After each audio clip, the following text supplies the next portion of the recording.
वेदांत सार।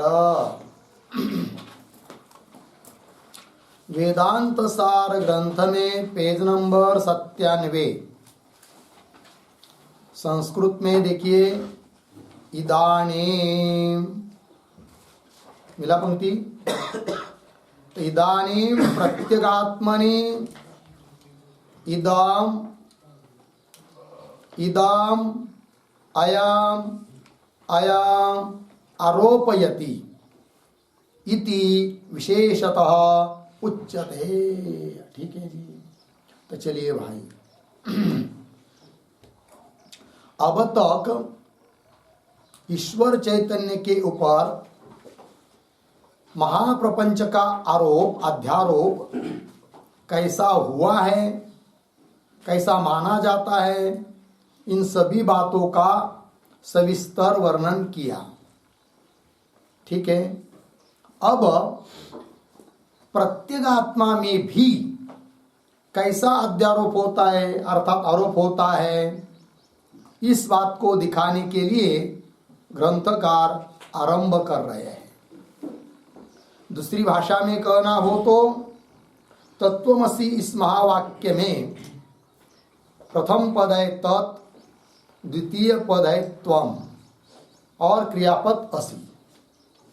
तो तत्पद का अर्थ जो ईश्वर, उसमें भी वाच्यार्थ हुआ सोपाधिक तत्व ईश्वर और लक्षार्थ चैतन्य ब्रह्म चैतन्य, जो भी हो तत्पद का अर्थ जो परमात्मा है, उसके ऊपर ये समस्त जगत का भूत भौतिक प्रपंच का, ये महाप्रपंच का आरोप अर्थात अध्यारोप, इस बात को दिखाया।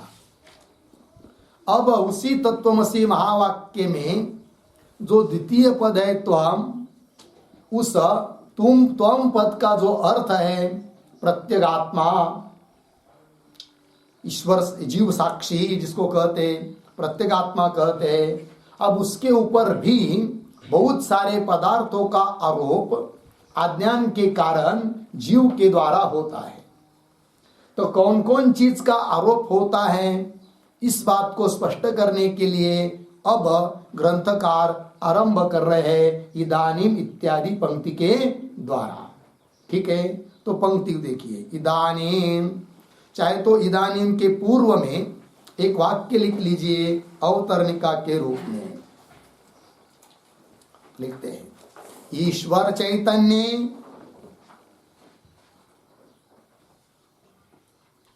ईश्वर चैतन्य सामान्यतः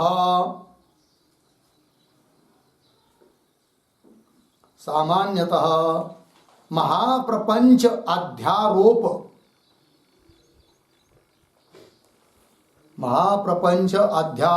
प्रकार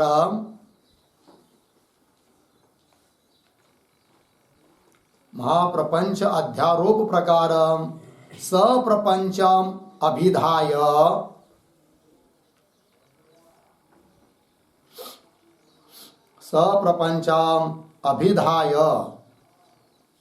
इदानीं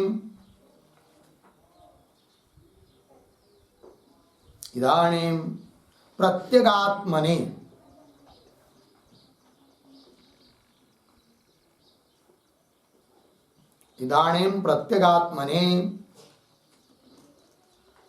अध्यारोप प्रकार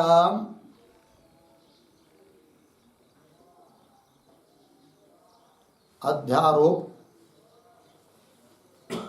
किंवा विशेष अध्यारोप प्रकार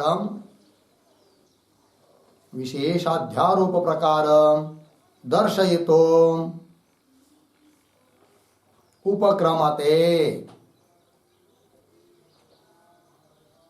उपक्रमते इदानीम इति। ठीक है। देखो भाई अर्थ, अब तक ईश्वर चैतन्य में सामान्य रूप से या संक्षेपतः महाप्रपंच का अध्यारोप का प्रकार सप्रपंच, प्रपंच मतलब विस्तार पूर्वक सप्रपंच अभिधाय कथन करके अब इदानीम, अब प्रत्यगात्मा अर्थात जीव साक्षी उसमें विशेष अध्यारोप प्रकार दिखाने के लिए उपक्रमते आरभते, ग्रंथकार आरंभ कर रहे इदानीम इत्यादि से। तो देखो भाई, इदानीम प्रत्यगात्मनि आया ना पद। प्रत्यगात्मा मतलब जी जीवात्मा लीजिए बड़ी भाषा से, मोटी मोटी भाषा में। और प्रत्यगात्मा मतलब जीव साक्षी, अर्थात उपाधि को लेकर बोलते हैं तो जीव हुआ, और उसी उपाधि उपहित शुद्ध चैतन्य को केवल लेना है तो उसी का नाम है प्रत्यगात्मा, साक्षी कुटस्थ। तो इदानीम प्रत्यगात्मनि, उस प्रत्यगात्मा में, आत्मा के ऊपर भी आरोप होता है। कैसा? इदम इदम, यह यह, अयम अयम, है कि अमुक अमुक, इस प्रकार से इति विशेषतः आरोपयति इति विशेषतः उच्यते, विशेष प्रकार का आरोप होता है, इस बात को दिखा रहे हैं। अब इदम इदम, अयम अयम ऐसे शब्दों का प्रयोग क्यों किया फिर ग्रंथकार ने? इसलिए कि प्रत्यगात्मा के ऊपर होने वाला आरोप प्रत्यक्ष है, और जो चीज सन्निहित होती है वो प्रत्यक्ष होती है। तो ऐसे उस प्रत्यक्ष, उस आरोप को, आरोप प्रत्यक्ष है, इस बात को स्पष्ट करने के लिए इदम इदम, अयम अयम, इस प्रकार का प्रयोग किया है। तो ये जो है इदम इदम, अयम अयम, उसके ऊपर भी एक वाक्य लिखिए। प्रत्यक्षादि सन्निहितस्य,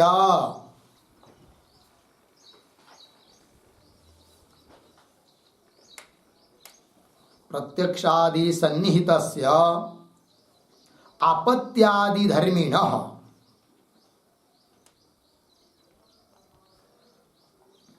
आपत्यादि धर्मिणः इदम इदम इति निर्देशः,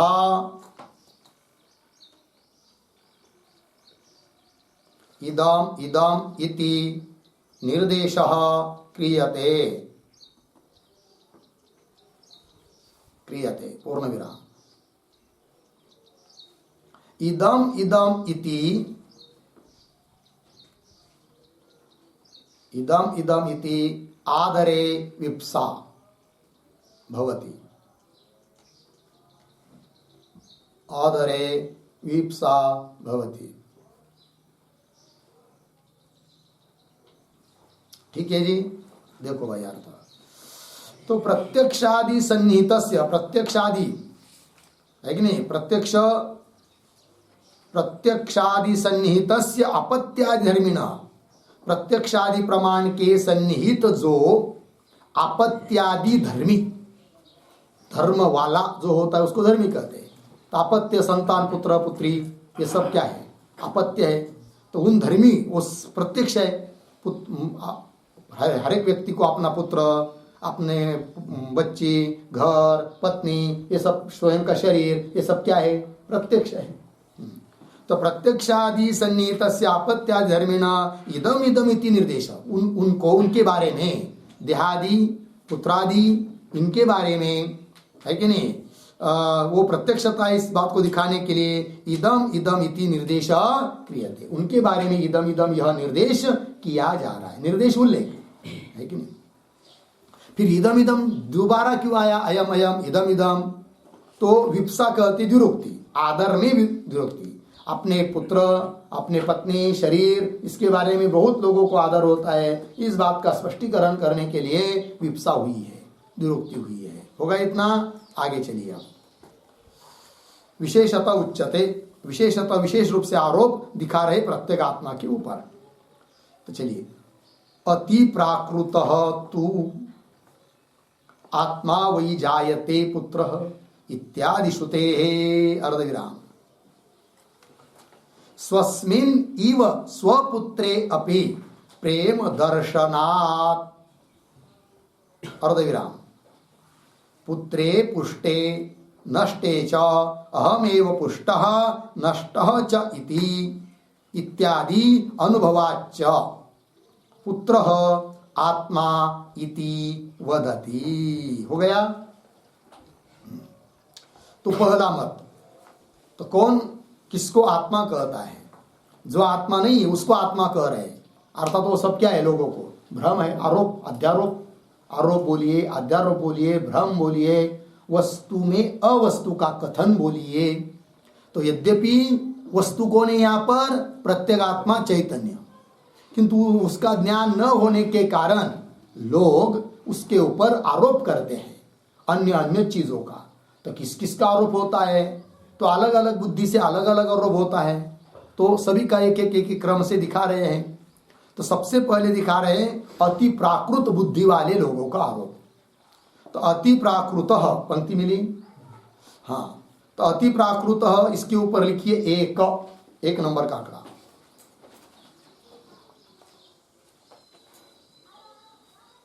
हो गया, हाँ। अब पंक्ति में पढ़ते जाता हूं, पंक्ति आप भी देख लीजिए। अति प्राकृत तू आत्मा वही जायते पुत्र इत्यादि श्रुते है। तो श्रुते है इसके नीचे अधोरेखा।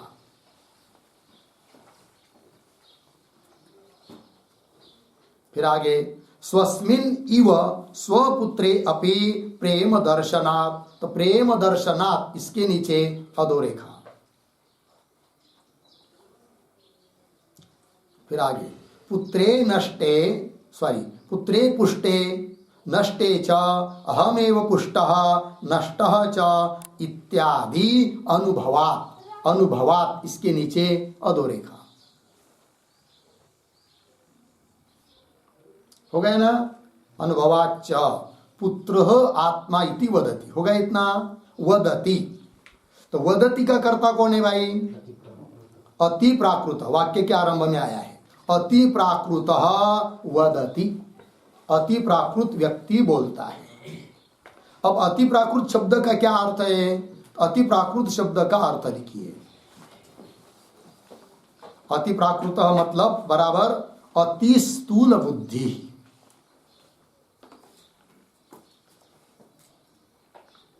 अति स्थूल बुद्धि।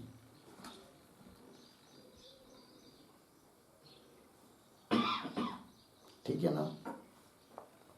दुनिया में कुछ लोग अत्यंत सूक्ष्म बुद्धि के होते हैं, कुछ लोग अतिशय स्थूल बुद्धि के होते हैं।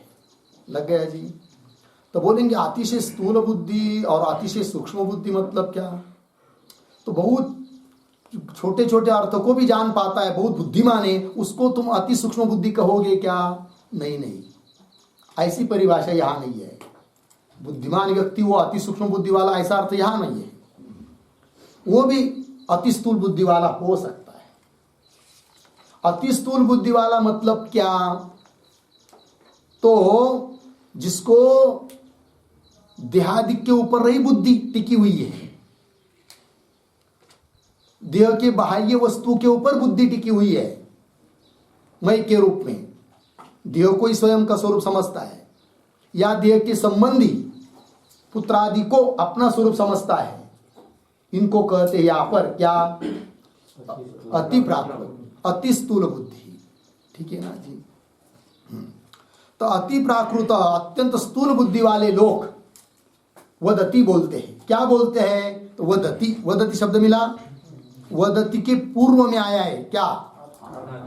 आत्मा इति। आत्मा के पूर्व में आया है क्या? पुत्र। तो वाक्य बन गया पुत्र आत्मा इति वदति। फिर शुरू से क्या? अति प्राकृत पुत्र आत्मा इति वदति। वाक्य बना। अतिशय स्थूल बुद्धि वाले लोग अत्यंत, है कि नहीं, शरीर में जिन जैसे पशुओं की बुद्धि होती है कि नहीं, गाय भैंस शरीर पर ही बुद्धि होती है उनकी, है कि नहीं, और जिनकी शरीर पर ही बुद्धि टिकी रहती है या शरीर के बाह्य वस्तु चीजों पर बुद्धि टिकी रहती है कि नहीं, वो स्वार्थी होते हैं। तो पशु पक्षी देखिए, उनको ये समझ में नहीं आता परार्थ क्या है और स्वार्थ क्या है। अपने देह को लेकर ही सब व्यवहार उनका चल रहा है। ठीक है कि नहीं? हित की बात अहित की बात भी उनको समझ में नहीं आती है। तो अति प्राकृत बुद्धि वाले लोग, अति प्राकृत कह दिया, प्राकृत अलग अति प्राकृत अलग। ये अति प्राकृत इसलिए कि देह पर भी नहीं, देह से भी भिन्न जो पुत्रादिक है, अपने देह से भिन्न पुत्रादिक, उन पर बुद्धि है उनकी आत्मा करके, इसीलिए कह दिया अति प्राकृत तू पुत्र आत्मा। पुत्र स्वयं के पुत्र को ही बोलते वो क्या? आत्मा। यही मेरा आत्मा है कि नहीं? आत्मा उनके दृष्टि से आत्मा का स्वरूप कौन? पुत्र। बस पुत्र को ही आत्मा समझते हैं और बहुत उससे उसके ऊपर क्या करते हैं? प्यार करते हैं। चलिए, तो अति प्रकृत। अब बोलेंगे भाई उनके पुत्र को आत्मा समझने में क्या उनके पास आधार है? तो उनको पूछेंगे क्या प्रमाण है आपके पास, आप पुत्र को आत्मा बोल रहे हो? तो वो बोलते हैं हमारे पास प्रमाण है। बोले कौन प्रमाण है? श्रुति का प्रमाण है। बोलेंगे और क्या आपके पास है? तो बोलेंगे युक्ति भी हमारे पास है। और क्या बात है आपके पास? अनुभव है। तीन बात को लेकर वो बोलते हैं। श्रुति का प्रमाण देते हैं एक, और युक्ति देते हैं दो, और तीसरी बात अनुभव बताते हैं। तो श्रुति, युक्ति, अनुभव के बल पर वे लोग कहते हैं कि पुत्र ही आत्मा है, पुत्र को छोड़कर और दूसरा कोई आत्मा नहीं है। यद्यपि उनकी दी हुई श्रुति, उस श्रुति का तात्पर्य पुत्र को ही आत्मा बताने में नहीं है, वो तो श्रुतिभास है। श्रुतिभास मतलब श्रुति वाक्य नहीं है क्या? है, किंतु उस अर्थ में श्रुति का तात्पर्य नहीं है, अतः उसको कहते श्रुतिभास। फिर क्यों बताया है? शाखाचंद्र न्याय से श्रुति उपदेश करती है, ठीक है कि नहीं? अतः मुख्य तात्पर्य श्रुति का जिस अर्थ में होता है वो वास्तव श्रुति, और बाकी तो उसकी पूरक होती है, अतः वो श्रुतिभास। किंतु ये लोगों को समझ में नहीं आता है कि ये श्रुतिभास है, युक्तिभास है, अनुभवभास है, समझ में नहीं आता। उसको ही वो प्रमाण मानकर कह देते हैं कि यही आत्मा है, क्योंकि प्रमाण है श्रुति का। तो कौन श्रुति को प्रमाण देते हैं वो पुत्र को आत्मा मानने में? तो श्रुति दे रहे, देखिए, आत्मा वही जायते पुत्र। मिल गया जी, ये श्रुति आती है। तो आत्मा वही जायते पुत्र, लग गया जी। तो पुत्र आत्मा, आत्मा वही पुत्र जायते, ऐसा आत्मा ही पुत्र के रूप में उत्पन्न होता है। पुत्र मतलब अपना आत्मा ही होता है, अपना आत्मा ही पुत्र के रूप में उत्पन्न होता है, अतः पुत्र ही क्या हुआ? आत्मा हुआ। श्रुति बता रही है, तो श्रुति का प्रमाण दिया उन्होंने। किस बात के लिए? पुत्र ही आत्मा है, इस बात का निर्णय करने के लिए। लग गया जी। तो आत्मा वही जायते पुत्र इत्यादि श्रुते है, मतलब इस श्रुति प्रमाण के अनुसार एक बात हुई। आगे चलिए, युक्ति। स्वस्मिन इव स्वपुत्रे अपि प्रेम दर्शनात्। ध्यान दीजिए, युक्ति है। कैसे? ध्यान दीजिए, वो कहते हैं यदि पुत्र आत्मा नहीं होता तो जैसे हम लोग अपने ऊपर प्रेम करते हैं, वैसे पुत्र के ऊपर कोई प्रेम करता नहीं? करता, किंतु करते लोग पुत्र के ऊपर अत्यंत प्रेम करते हैं। इसका मतलब पुत्र भी है क्या? आत्मा। यदि पुत्र आत्मा नहीं होता तो उस पर प्रेम नहीं करते। जैसे कोई पाषाण है कि नहीं, रास्ते में पड़ा हुआ कोई पाषाण है, उसके ऊपर कोई प्रेम करता है क्या? नहीं करता है। क्यों? वो अपना आत्मा नहीं है। आत्मा होता तो उस पर भी प्रेम करते, किंतु पुत्र पर प्रेम करते हैं स्वयं की तरह। इसका मतलब पुत्र ही है क्या? आत्मा। युक्ति दे दिया। तो स्वस्मिन इव स्वपुत्रे अपि, अपने पुत्र के ऊपर भी प्रेम दर्शनात्, प्रेम दिखाई देता है, इसलिए पुत्र आत्मा है। लग गया। और आगे चलिए, अनुभव। पुत्रे पुष्टे नष्टे च। तो पुत्रे पुष्टे सती एक बात, पुत्रे नष्टे सती दूसरी बात। फिर आगे अहमेव पुष्ट अहमेव नष्ट, तो अलग अलग कर लेंगे। पुत्रे पुष्टे अहमेव पुष्ट, ऐसा समझते लोग। और दूसरी बात क्या? पुत्रे नष्टे अहमेव नष्ट, ऐसा समझते हैं। लग गया। समझ लीजिए किसी का पुत्र बहुत खा पी कर तगड़ा हो गया है कि नहीं, चलता है तो ऐसा लगता है सिंह आ रहा है आगे से, है कि नहीं? तो पिता को ऐसा लगता है, छाती किसकी भुगती है? पिता की, है कि नहीं? देखो मेरा पुत्र कैसा है, जैसा कि सिंह आ रहा है, भाग आ रहा है, फिर बार बार बोलता रहता है वाघा वाघा वाघा वाघा। इस साइड में बहुत प्रसिद्ध है शब्द, पुत्र को वाघा। समझ में आया ना? तो एक दिन खा लेगा तब समझ में आएगा ये वाघा कैसा है। तो चलो भाई, तो पुत्र पुष्ट होने पर क्या समझता है आदमी? पिता, मैं ही पुष्ट हो गया हूं। और पुत्र समझ लीजिए बीमार हो गया या विकल हो गया, दुबला पतला हो गया, है कि नहीं, तो पिता क्या समझता है? अरे रे, बहुत व्याकुल होता है पिता, क्या करूं क्या करूं, बहुत परेशान हूं। आओ पाटिल, आप बहुत परेशानी में दिखाई दे रहे, क्या बात है? अच्छी तरह से बोलते नहीं आजकल, क्या करूं, बहुत परेशानी है। अरे बताओ तो सही, बताने की बात नहीं है, बहुत परेशानी है। क्या? मेरा पुत्र 10 दिन हो गया या 4 महीना हो गया, बहुत बीमार है। अब इधर वो ले जाता हूँ अस्पताल में, आराम नहीं मिलता, उधर ले जाता हूँ, उधर ले जाता हूँ, अब क्या करूं? अब लगता है मैं मर ही जाऊंगा। कौन? मैं। कौन बोल रहा है? पिता। मरने की संभावना किसकी है? पुत्र की। और समझ किसको रहा है? स्वयं को। अहमेव पुष्ट अहमेव नष्ट, ये समझते लोग, है कि नहीं? लोगों को अनुभव है ये, हम लोगों को पता नहीं है, क्योंकि हम लोगों को है नहीं कौन? पुत्र आदि, है कि नहीं? किंतु जिनको है ना, उनको पूछिए, और उतने में भी ये कई पुत्र हो, ये कुलता एक, है कि नहीं? और वो भी बुढ़ापे में हुआ हो, तब देखिए क्या बात होती है। लग गया जी? चलो, तो पुत्रे पुष्टे नष्टे च अहमेव पुष्ट नष्टा चेति इत्यादि अनुभवाच्च पुत्र आत्मा इति वदति। लग गया जी?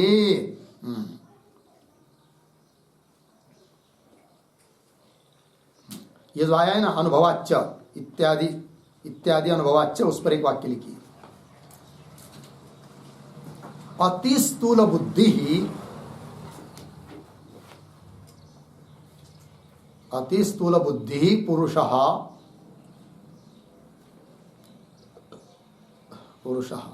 अर्धविराम अयम पुत्र अहमेव, अयम पुत्रः अहम एव इति अत्यंत बाह्य धर्मान, अत्यंत बाह्य धर्मान अविशेषेण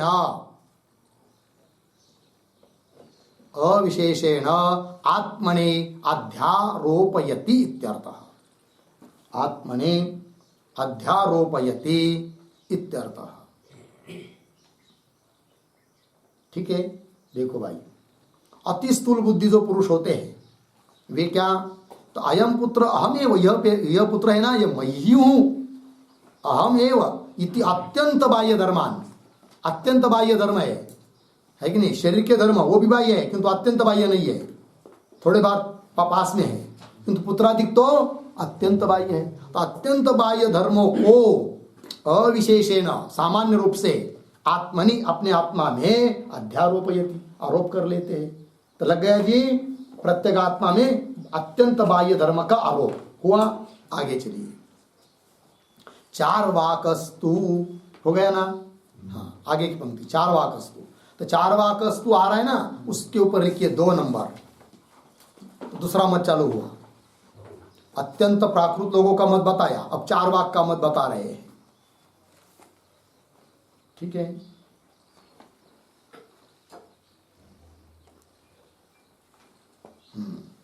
चलिए, हो गया। चार्वाकः तु स वा एष पुरुष अन्नरसमय इत्यादि श्रुते।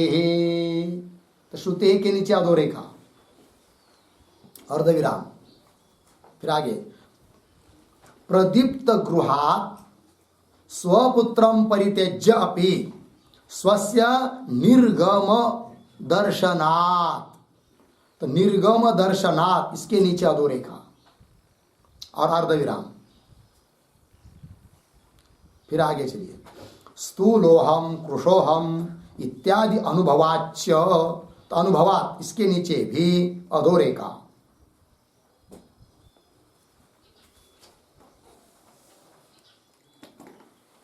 ठीक है? अनुभवाच्च स्थूल शरीरम आत्मा इति वदति। मिल गया पंक्ति? वदति, यहां पर भी आया वदति। तो वदति का कर्ता कौन है यहां पर? चार्वाक। चारु है वाक जिसकी। चारु मतलब अत्यंत सुंदर, बहुत गोड़, मीठा मीठा बोलता है, ऐसा लगता है कि बस सुनते ही रहे, है कि नहीं? तो चारवाक, तो चारवाक क्या कहता है? तो चारवाक क्या क्या मीठी बात होती है उसकी, बहुत मीठी मीठी बोलता है। अरे शरीर पुनः पुनः थोड़ी प्राप्त होता है, प्राप्त हुआ है भगवान की दया से। अच्छी तरह से भोग भोग लो, ये रसगुल्ले खा लो, गुलाब जामुन खा लो, टिकट भाकरी खा लो, है कि नहीं? अच्छे अच्छे भोग भोग लो, शब्द स्पर्श रूप रस गंध। अरे भाई अब काय को भोगने हैं? अब तो हम थोड़े से मुमुक्षु बन गए, है कि नहीं? वेदांत पढ़ रहे हैं, छोड़ देंगे सब बातों को। है छोड़ देंगे, वो तो पढ़ने की बात होती है, थोड़ी बात मानने की होती है। चलो खा लेंगे। बहुत मीठी मीठी बात होती है ना। किसकी? चारवाक की बात कर रहे हैं हम। लग गया कि नहीं? तो बहुत मीठे मीठे बोलते हैं, हाँ सो लो, ये कर लो, वो कर लो, सब कुछ देह के संबंधी उपभोग के पदार्थ का अनुभव करने में उनकी प्रवृत्ति रहती है। पैसे नहीं रहे, मैं आपके साथ आ जाता बीड़ में गुलाब जामुन खाने के लिए, लेकिन पैसे नहीं अब मेरे पास।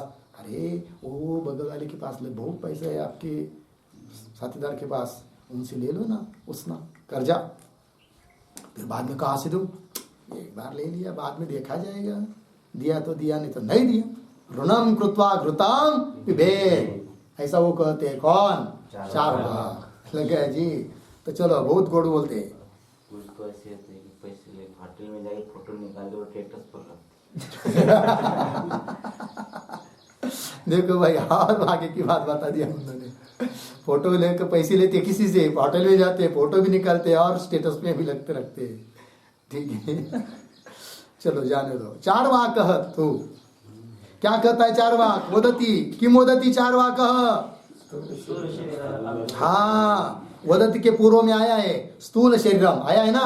तो स्थूल शरीरम आत्मा इति वदति, मुख्य बात हो गई कि नहीं? चारवाक स्थूल शरीरम आत्मा इति वदति। चारवाक इस स्थूल शरीर को ही बोलता है क्या? आत्मा। निदान पहले की अपेक्षा तो थोड़ा ठीक है, क्योंकि पहला जो वाला जो था ना अति प्राकृत, वो अत्यंत बाह्य धर्मों को अपने में समझ रहा था। वो यह कम से कम पुत्रादि को छुटकर शरीर पर आ गया। लग गया कि नहीं? तो ये हुआ भाई, स्थूल शरीर को ही अपना आत्मा समझता है, स्वरूप समझता है। बोलेंगे क्यों?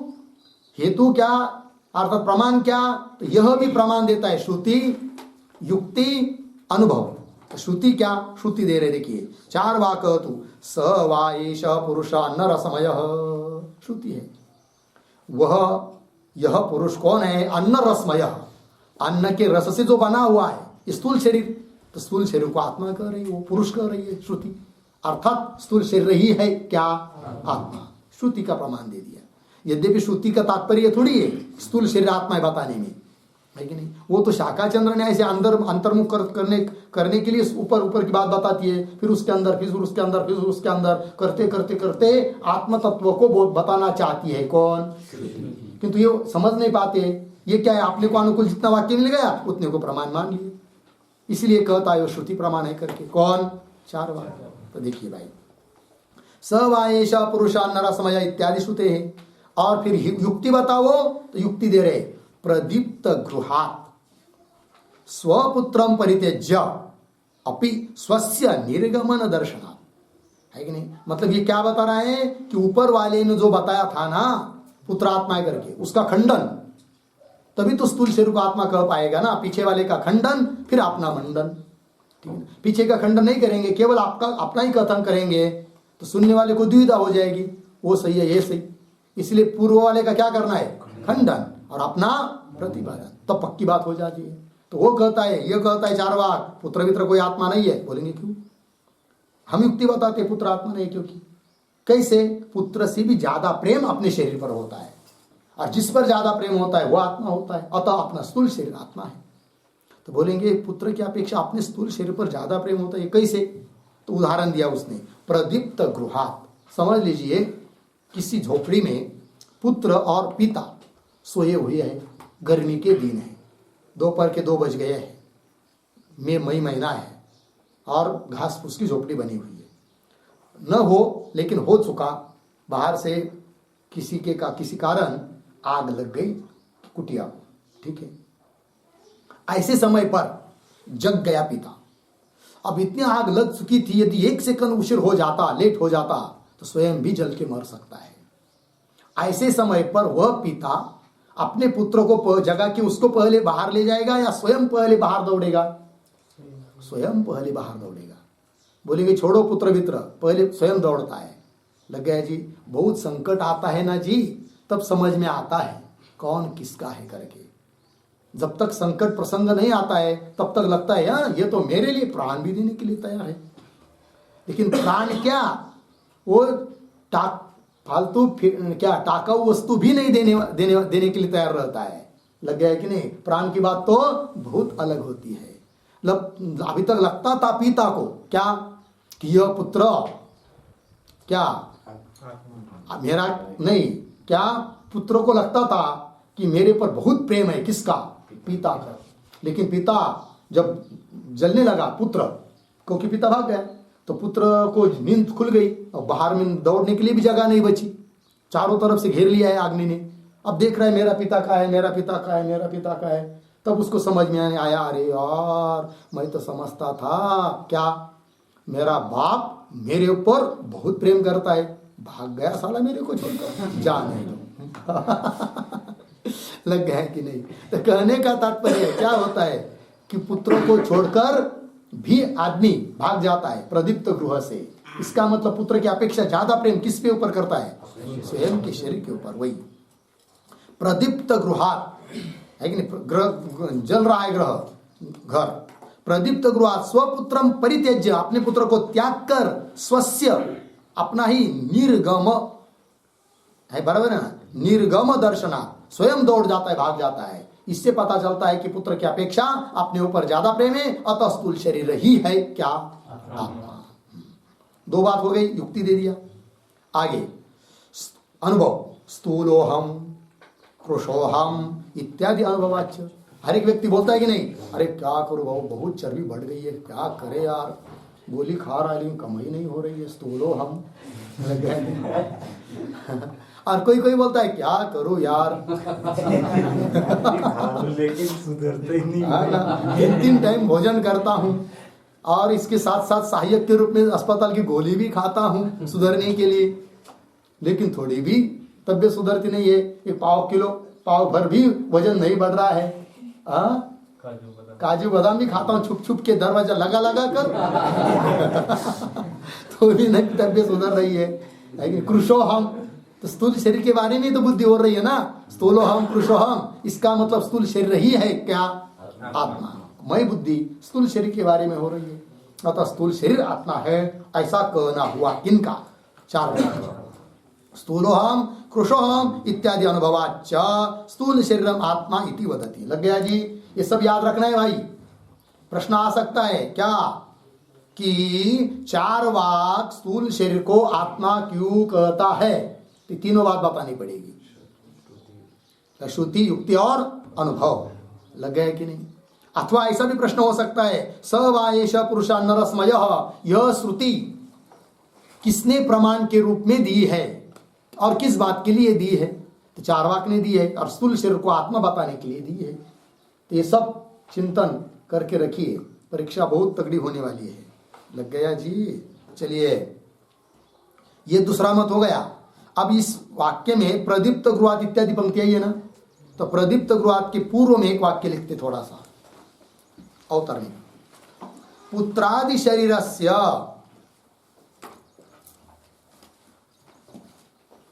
पुत्रादि शरीरस्य आत्मत्वाभावे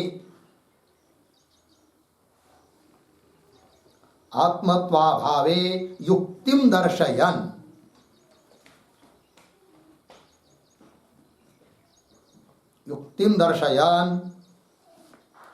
पूर्वोक्त अधिकारिणः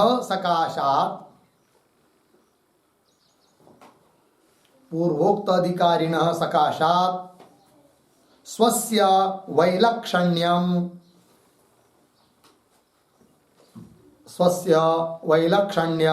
दर्शयति प्रदीप्त इति।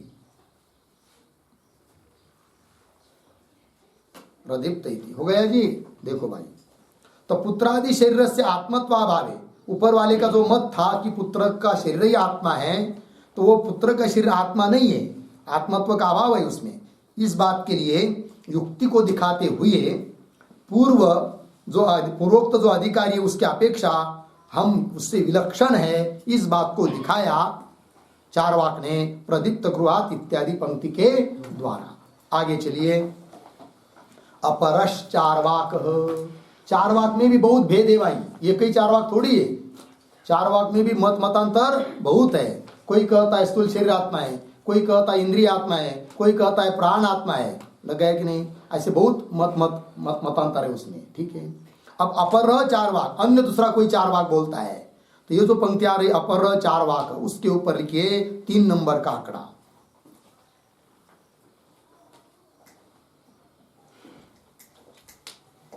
ठीक है, तो कितने मत हुए अभी तक? 2। नंबर 1 पुत्रादिक को आत्मा मानने वाला, नंबर 2 स्थूल शरीर को आत्मा मानने वाला।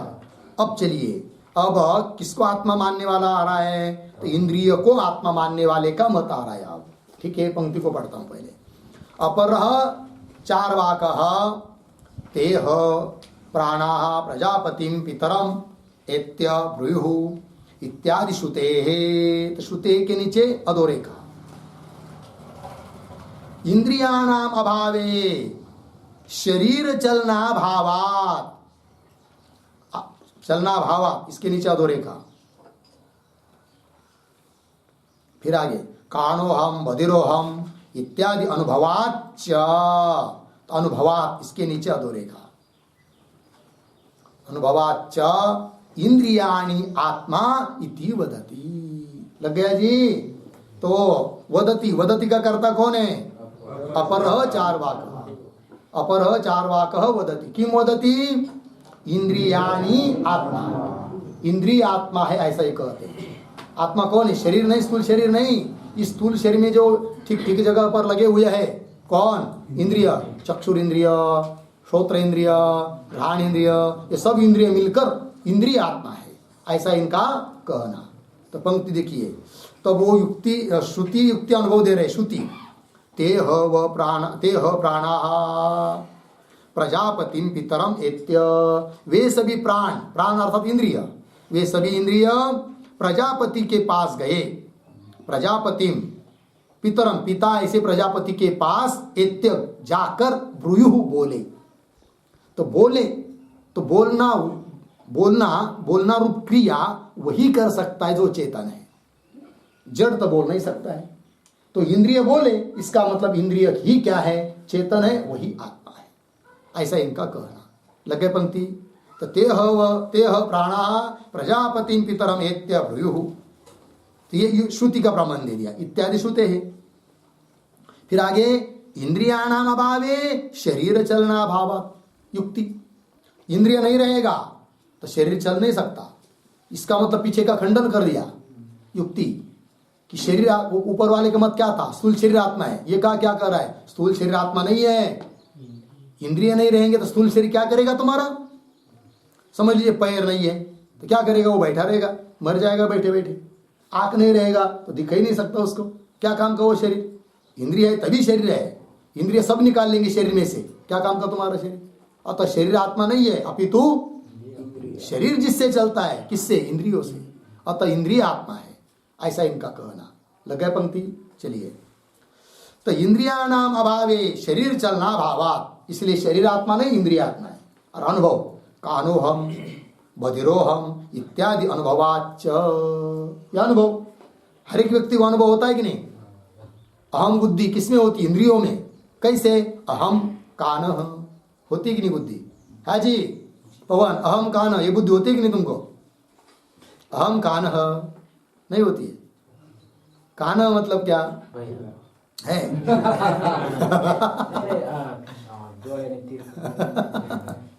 कानः का मतलब होता है तिरछा, है नहीं? कुछ लोग ऐसे होते हैं, देखते इधर है ना, और दिखाई देता है उनको उधर का, ऐसे ऐसा लगता है कि इधर उनकी आंख है। हम लोग बाहर देखने वाले को ऐसा लगता है सामने वाले को, लेकिन दिखते उनका इधर का। लग गया कि नहीं? उनको क्या कहते? तिरछा। तो उनको बुद्धि होती है क्या? खाओ तुम्हें जरा के तिरछी बिछी है क्या? हाँ हाँ, अहम कानः, मैं क्या हूं, काना हूं, तिरछा हूं। लेकिन बता देता है बेचारा, यदि वास्तववादी हो तो, सत्य बोलने वाला हो तो ठीक है। हाँ, और कोई कहता है क्या, एक बैरा फिर रह गए तो वो बोलता है क्या, हाँ हाँ हाँ हाँ, अहम बधिरः, अहम कानः, अहम अंधः आदि करके, ठीक है ना। मतलब क्या कि अहम बुद्धि किसमें हो रही है, इंद्रिय में। आज जिसमें अहम बुद्धि होती है ना, मैं बुद्धि, अहम बुद्धि मतलब मैं बुद्धि जिसमें होती है वो आत्मा, अर्थात आत्मा कौन है, इंद्रिय। सीधी बात है। अहम बधिरः है कि नहीं, हाँ, अहम कानः, कानोहम बधिरोहम इत्यादि अनुभवाच्च इंद्रियाणि आत्मा इति वदति। इंद्रिय ही आत्मा है, ये बात हो जाती है। लगे पंक्ति, आगे चलिए। अपरश चार्वाक, कितने मत हुए भाई, 3। अभी अपरश चार्वाक करके और आ रहा है आगे वाला, इसके ऊपर डालिए 4 नंबर।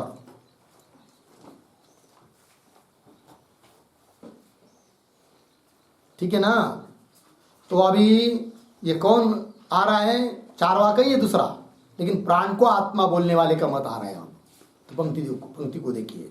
अपरश चारवाक अन्यो अंतरात्मा प्राणमय इत्यादि श्रुते, श्रुति के नीचे अधोरेखा।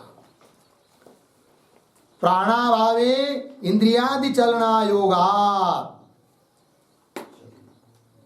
आया ना, चलना योगा अयोगा, इसके नीचे अधोरेखा।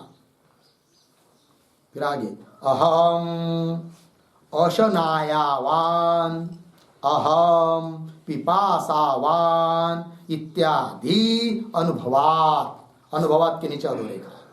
अनुभवाच्च प्राण आत्मा इति वदति। वदति, वदति का कर्ता कौन है, अपरः चार्वाक वदति। अपरः चार्वाक किम वदति, प्राण आत्मा इति, प्राण को आत्मा बोल रहा है। प्राण ही आत्मा, इंद्रिय आत्मा नहीं है। कौन आत्मा है, प्राण आत्मा है। बोलेंगे क्यों, तो श्रुति युक्ति अनुभव दे रहे, तो श्रुति दे रहे, अन्यो अंतरात्मा प्राणमय, ठीक है। तो जो इंद्रियादि बताया है ऊपर श्रुति में, फिर आगे जाकर श्रुति बताती अन्य, उन इंद्रियों से अन्य, उसके भीतर आत्मा है। वो कौन है, प्राणमय है। प्राणमय कोश वही है क्या, आत्मा। श्रुति बता रही है एक बात, और इत्यादि श्रुति का प्रमाण दिया। फिर आगे, प्राणाभावे, यदि शरीर में प्राण नहीं रहेगा तो शरीर भी नहीं चलेगा और इंद्रिया भी कुछ काम नहीं करेगी। इसलिए ऊपर वाले का खंडन कि जो इंद्रियों को आत्मा मानते हैं, यह कहता है प्राण आत्मवादी, अरे बाबा इंद्रियों को आत्मा क्यों मान रहे तुम, इंद्रिय में क्या ताकत है कार्य करने की, प्राण नहीं रहेंगे तो। शरीर में प्राण है तब इंद्रिया काम कर रही है। अतः आत्मा कौन हुआ फिर, प्राण। तो वही करे, प्राणाभावे, प्राण का अभाव रहेगा तो इंद्रियादि चलन अयोगा, इंद्रिया कुछ कार्य कर नहीं सकती, अपना अपना कार्य कर नहीं सकती। आंख देख नहीं सकता, कान सुन नहीं सकता है, वाणी चल नहीं, हाँ बोल नहीं सकती है। लग गया जी, हाँ मुझे लगा कि वाणी चल नहीं सकती, ठीक है। तो इंद्रियादि चलन अयोगा, लग गया जी, प्राण के ऊपर सब आधारित है, अतः प्राण आत्मा है, इंद्रिय आत्मा नहीं। दूसरी बात, अहम बुद्धि भी प्राण में होती है। तो बोलेंगे कैसे, अनुभव बताओ। तो बता रहे, अहम अशनायावान, अहम पिपासावान। तो अहम बुद्धि किसमें हो रही है, प्राण में, क्योंकि प्राण का धर्म है अशना और पिपासा। अशना मतलब भूख, पिपासा मतलब तहान। तहान भूख किसके धर्म है, प्राण के। जब बहुत भूख लग जाती है आदमी क्या बोलता है, अहम अशनायावान, है कि नहीं, अर्थात प्राण के धर्मों को लेकर बोल रहा है। तो अहम मतलब प्राण, और मैं प्राण कैसा हूं, अशनायावान, भूखेला हूं। तो अहम बुद्धि प्राण में हो रही है। पिपासा धर्म किसका है, प्राण का, तहान, और उस प्राण में अहम बुद्धि हो रही, इसलिए अहम प्राण पिपासावान, मैं प्राण पिपासा वाला हूं, तहान प्यास वाला हूं, ऐसा बोलता है आदमी। इसका मतलब क्या सिद्ध हुआ कि आत्मा कौन है, प्राण। क्यों, आत्मा में अहम बुद्धि हो रही है, मैं बुद्धि हो रही है। वही अहम अशनायावान, अहम पिपासावान इत्यादि अनुभवाच्च प्राण आत्मा इति वदति। हो गया जी। चलिए आगे, कितने मत हुए भाई? 4। अब आगे आ रहे अन्य तु चार्वाक, उसके ऊपर लिखिए 5 नंबर। अब 5वां कोई चार्वाक आ रहा है, वो कहता है मन ही आत्मा है, प्राण से भी आगे बढ़ रहा है। ठीक है जी।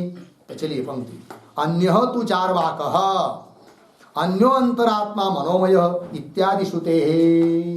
तो श्रुते के नीचे अधोरेखा आगे, मनसी सुप्ते प्राणादेहे अभावात, अभावात के नीचे अधोरेखा। फिर आगे, अहम संकल्पवान, अहम विकल्पवान इत्यादि अनुभवाच्च, अनुभवात के नीचे अधोरेखा। अनुभवाच्च मनः आत्मा इति वदति। लग गया जी। वदति, वदति का कर्ता कौन है? अन्य चार्वाक। अन्य चार्वाक वदति। अन्य चार्वाक किम वदति? अन्य चार्वाक मनः आत्मा इति वदति, मन को आत्मा कह रहे। लग गया जी। हाँ, तो उसके लिए भी वो श्रुति युक्ति अनुभव दे रहे हैं। श्रुति अन्यो अंतरात्मा मनोमय, तो श्रुति में वहां पर प्राणमय को बताया, फिर आगे जाकर श्रुति बताती है कि अन्य प्राणमय से भिन्न, और अंतर उस प्राणमय के भी भीतर है आत्मा। कौन है वो? मनोमय। तो मनोमय कोश वो आत्मा है, अर्थात प्राणमय कोश आत्मा नहीं, तो मनोमय श्रुति का प्रमाण दे दिया। लग गया। इत्यादि श्रुते है। और फिर पीछे वाले का खंडन कर रहे हैं। ऊपर वाले ने किसको आत्मा कहा था? प्राण को। तो देखो भाई, मनसी सुप्ते प्राणादि अभावात, जब मन सो जाता है ना तो प्राणादिक है नहीं। बोलेंगे प्राणादिक कैसे नहीं, सो जाता है मन तो। अरे भाई, यदि सोने पर प्राणादिक रहते तो उनकी प्रतीति होती। प्रतीति हो रही क्या तुमको? तुमको भान है क्या? स्थूल शरीर का भान नहीं है, मन का, बुद्धि का, प्राण का, किसी का भान नहीं है। लग गया ना। तो इसका मतलब प्राण भी नहीं है। तो क्यों नहीं है? मन सो गया। तो मन सो जाने पर प्राण नहीं रहते। मन है तो प्राण है, मन नहीं तो प्राण नहीं। तो प्राण की स्थिति किसके ऊपर अवलंबन है? मन के ऊपर। अतः प्राण नहीं है आत्मा, प्राण की स्थिति जिसके ऊपर अवलंबन है, ऐसा जो मन, वो आत्मा है। तो मन को आत्मा कह दिया इसने, प्राण को खंडन कर दिया। ठीक थे। प्राण आदि अभाव लग गया। और अनुभव अहम बुद्धि, मैं बुद्धि मन में होती है। कैसे? संकल्प विकल्प कौन करता है? मन करता है। यदि मन आत्मा नहीं होता तो क्या होना चाहिए कि मेरा मन संकल्प कर रहा है, मेरा मन विकल्प कर रहा है, ऐसी बुद्धि होनी चाहिए ना। किंतु ऐसी होती है क्या? नहीं। क्या होती बुद्धि? अहम संकल्पवान। अहम मतलब कौन? मन, मन। और वो मन, मैं मन संकल्प वाला हूं। अहम विकल्पवान, संकल्प विकल्प किसके धर्म है? मन के धर्म है। और उस मन में अहम बुद्धि है, मैं बुद्धि है, तभी तो प्रतीति हो रही है क्या? अहम संकल्पवान, अहम विकल्पवान। इसका मतलब मन ही आत्मा है। ठीक। अहम संकल्पवान, अहम विकल्पवान इत्यादि अनुभवाच्च मन आत्मा इति वदति। हो गया जी। कितने मत हुए? 5। आगे चलिए।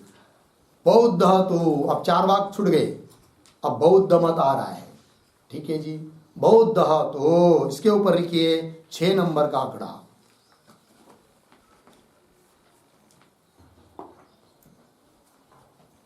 ठीक है।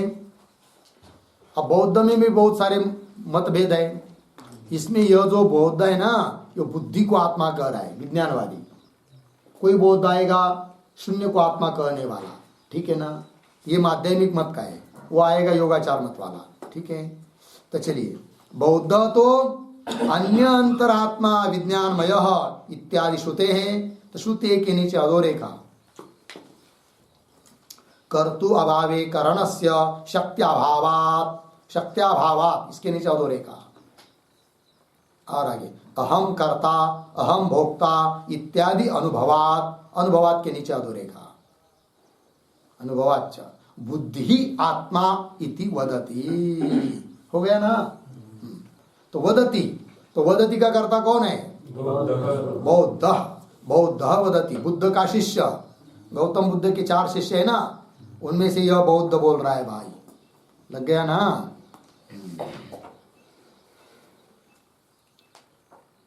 माध्यमिक मतानुयायी जो होते ना बौद्ध, वो शून्य को आत्मा मानते हैं, ठीक है ना।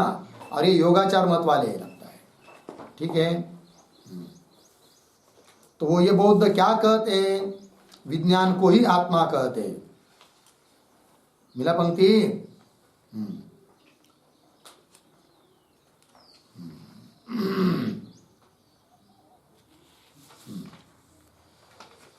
योगाचार मत का अवलंबन करने वाला बौद्ध बुद्धि को अर्थात विज्ञानमय को आत्मा कह रहा है कि नहीं? उनमें मत लेते, योगाचार मत, माध्यमिक मत, है कि नहीं? ऐसे 4 मत है, स्वविलक्षणम आदि आदि करके। तो क्या है देखो, बौद्ध तू अन्यो अंतरात्मा प्रमाण दे रहा है, अन्यो अंतरात्मा विज्ञानमय। तो ऊपर जो बताया है बात कौन सी कि मन आत्मा है करके, उसके आगे और श्रुति आ रही है कि अन्य मनो वैसे अन्य, और उसके भी भीतर आत्मा है। वो कौन? विज्ञानमय, विज्ञानमय आत्मा। तो इस श्रुति का प्रमाण दे दिया, विज्ञानमय मतलब बुद्धि इत्यादि श्रुति है। और वो करता है, भोक्ता है कौन? बुद्धि। और मन करण है। बौद्ध क्या कहता है? पीछे वाले का खंडन करता है ना, मन आत्मा है ऐसे मानने वाले का खंडन करता है कौन? बौद्ध। क्या युक्ति क्या देता है वो? ध्यान दीजिए। तो बौद्ध कहता है 2 चीज। बौद्ध क्या कहता है देखो, 2 चीजें बोलता है, एक बुद्धि और एक मन। उसमें बुद्धि कर्ता भोक्ता है और मन करण है, साधन। और साधन कभी भी कर्ता के अधीन होता है। तो कर्ता कौन? यहाँ पर कर्त्री बुद्धि है, उसके अधीन है कौन? मन। अतः मन कैसा आत्मा होगा जो दूसरे के अधीन है, दूसरे की नौकरी कर रहा है?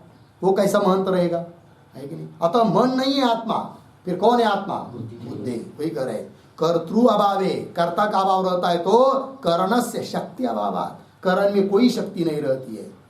करण में शक्ति तब जब कर्ता विद्यमान है। कर्ता पुरुष गया तो करण में क्या हो जाती है? शक्ति चली जाती है, शक्ति रहती नहीं है। कर्तृ अभावे करणस्य शक्ति अभावात्। लग गया? ये युक्ति दे दिया, मन आत्मा नहीं है करके। फिर आगे बुद्धि आत्मा, इसके लिए युक्ति अहम कर्ता अहम भोक्ता इत्यादि अनुभवाच। हर एक को बुद्धि होती है, मैं करता हूं, मैं भोक्ता हूं, ऐसी बुद्धि सबको होती है। तो जिसमें अहम बुद्धि हो रही है वही आत्मा, अर्थात बुद्धि ही है क्या? आत्मा। कर्ता भोक्ता इत्यादि अनुभवाच बुद्धि आत्मा इति वदति। लग गया जी? तो बुद्धि आत्मा है ऐसा कहने वाले का मत हो गया, 6 मत हो गए, ठीक है। फिर आगे और 2-3 मत आ रहे हैं, उसमें प्रभाकर और तार्किकों का मत आएगा, भाट्ट का मत आएगा, अन्य कुछ बौद्ध का मत आएगा। 2-3 मत बाकी है, किंतु उसका विचार हम लोग कल करते हैं। ओम पूर्णमदः पूर्णमिदं पूर्णात् पूर्णमुदच्यते पूर्णस्य